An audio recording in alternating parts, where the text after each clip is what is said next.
Hey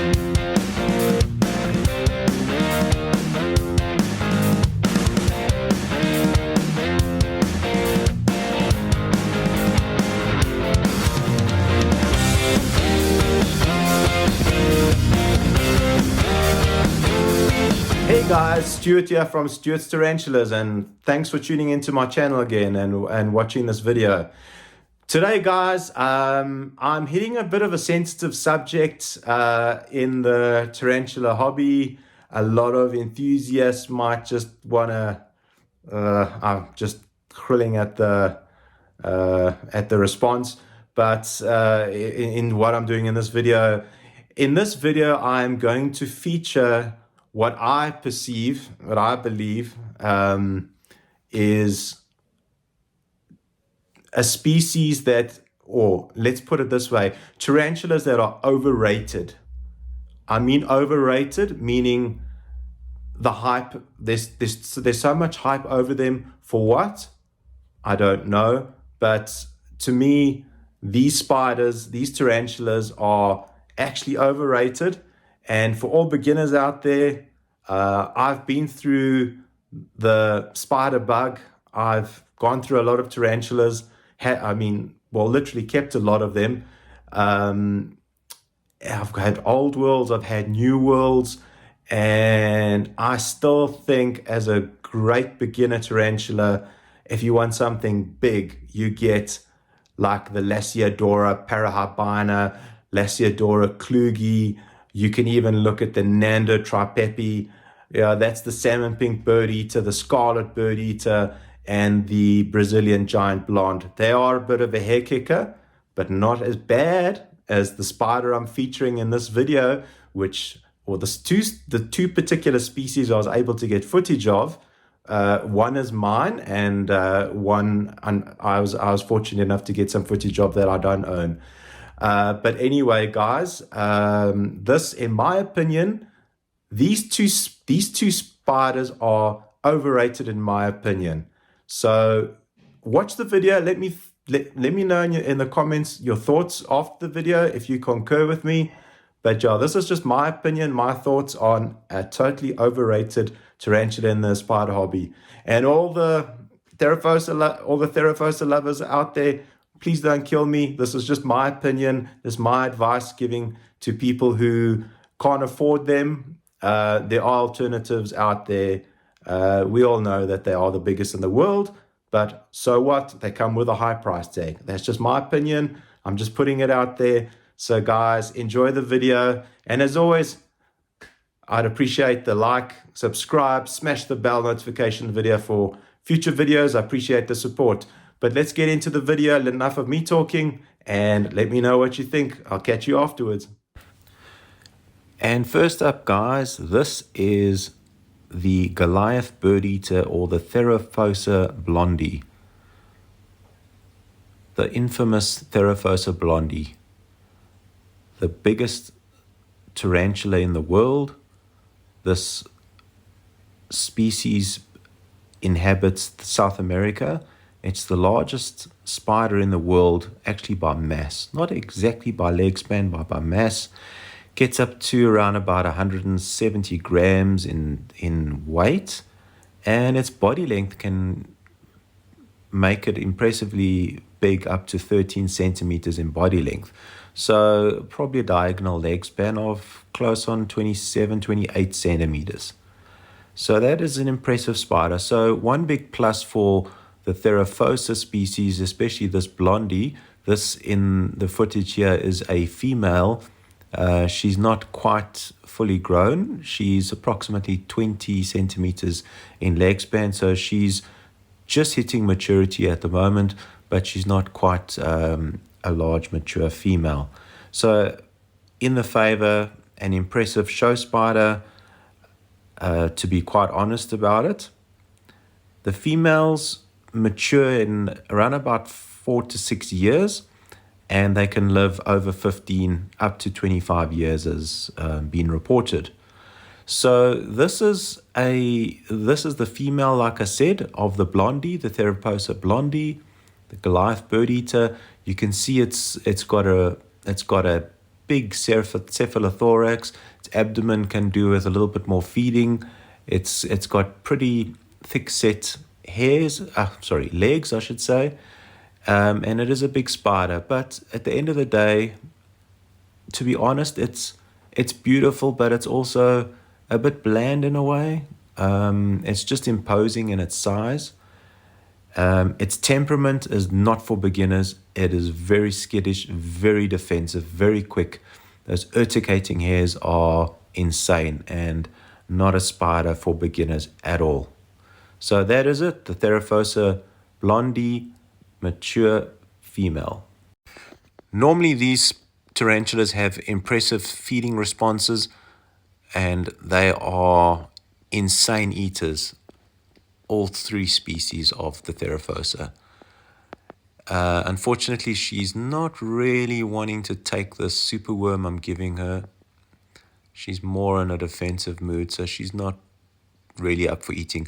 But just, you can behold the sights of what a beautiful spider it is. But still, in my opinion, you know what? It is overrated in its in its affordability and its in its appearance. It is what people would call a big brown spider, and I can concur with that.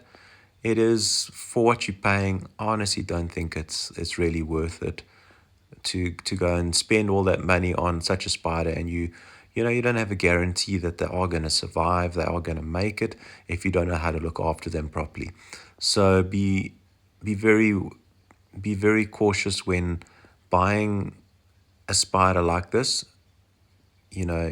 Don't be caught buying a female when it is a male, etc., etc. So yeah, there's a lot of pros and cons about it. That's why I say it is an overrated spider. It's very defensive and is not beginner friendly. I will show you a male quite shortly as well on this species. So this is a subadult male Theraphosa blondi. I'm going to give him a feed. Oh, there's a nice quick takedown. As you can see how quick they are, they're super fast and have a ravenous appetite. That's the one plus side of owning a Theraphosa. I must be honest that they are ravenous eaters and amazing spiders to watch grow, and the amazing size they put on makes them super impressive. But yet again, like, still overrated because there are other big spiders out there. Even the giant white knee, the geneticala, it has got a ravenous appetite too. Doesn't quite get as big, but is a more beautiful spider in coloration, to be honest. Not exactly the same size, but still a beautiful spider. So this is the male Theraphosa blondi. As you can see, let me zoom in on the fangs a little bit so you can see the eyes, the legs, and yeah, he is busy eating a superworm. Look at all those hairs on its legs.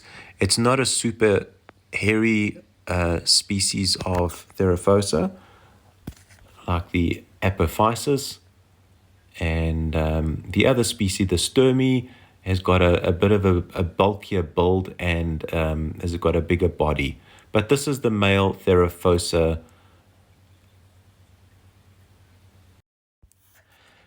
This is my subadult female Theraphosa apophysis, or commonly known as the pinkfoot Goliath bird-eating tarantula. In this video clip, I will try and give her a roach or two, adult dubia roach or two. She is approximately 19 to 20 centimeters diagonal neck span. Oh, she just missed that roach. I'll try and give her another one shortly. But just to give you an indication, she's out of her hide, her burrow at the moment. And as a species, they are very skittish when provoked or even frightened. They do run a lot. So it is not a species recommended for any beginner out there. The females live a very, oh, there she's taken down the second roach. The females live a pretty long life, up to 18, between 15 up to 20 years sometimes, from what I've heard. Males, unfortunately, don't live that long, up to about 3 to 5 years. But yet again, this is, as you can see, I'm just trying to get some nice shots of her. Sorry, apologies for the reflection. I've got glass tops. I've got a front sliding door, but she's kind of like doing a happy dance now. She is, don't get me wrong, she's an absolute beautiful spider. The Theraphosa are beautiful, but yet again, like I say, they are like brown. When they're young, these Goliath, these Apophysis, they have pink legs, and as they outgrow them, as they grow older, they outgrow the pink. Oh, there she goes into a hide. But like I say, they are a bit of an overrated tarantula. The Theraphosa, Blondi, the Sturmy, and the Apophysis, in my opinion, are overrated, and I wouldn't recommend them for any beginner. They are too skittish, they are too quick, but they are showcase spiders. They get big, so I'll give them their due. But that, in my opinion, folks, is my thinking of Theraphosa, an overrated big brown tarantula. So guys, there we have it. That's my opinion on the two Theraphosa that I featured in this video, the Theraphosa Blondi and the Theraphosa Apophysis, or Apophysis, however you want to pronounce it. It doesn't make a difference. But anyway, that's just my opinion. I honestly think the Theraphosa are, as other people call it, great big brown spiders, which they technically are. They, don't get me wrong, I own a sub-adult a sub-adult female Apophysis. She's close on 20 centimeters. I love her to bits, but I paid an arm and a leg for her, and I'm thinking to myself, why? The only reason to get something like this is for breeding purposes, honestly, and for bragging rights. That's what it's all about. That's why I say it is an overrated species.